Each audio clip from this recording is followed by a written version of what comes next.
Hi guys, birthday එකටත් කලින්ම surprise වුණා.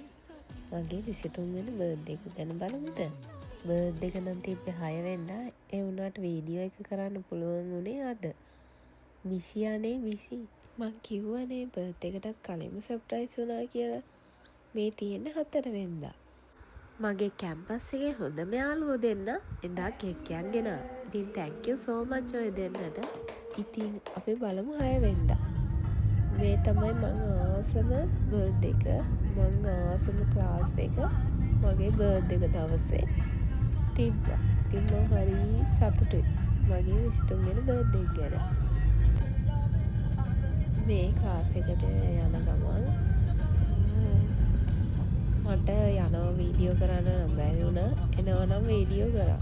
ඉතින් මේ තියෙන්නේ ක්ලාස් එකේ ඉන්න වෙලාවේ ගත්ත වීඩියෝ එකක්. එනකොට ඩබල් ඩෙකර් එක සෙට් වුණා. ෂෝක් කරේ මේ බලන්න උඩ ඉඳන් පහළ පේන විදිහ.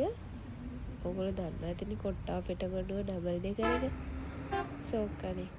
මේ තියෙන්නේ ඒකේ බස් යන විදිහ. ඔයගොල්ලන්ට බලන්න මං වීඩියෝ එකක් ගත්තේ. මේ ඉතින් අපේ home town second home town වගේ තමයි ඉතින් කොට්ටාව කියන්නේ. ගෙදර එද්දි සර්ප්‍රයිස්. මට ජීවිතේට මල් හම්බුන්නේ නැහැ කියලා මං අඩ හිටියේ. ඉතින් එදා තමයි මට පළවෙනි වතාවට මෙච්චර මල් තොගයක් හම්බුනේ. thank you so much ඉතින් හැමෝටම. Happy birthday dear Yali. thank you so much හැමෝම ආවට.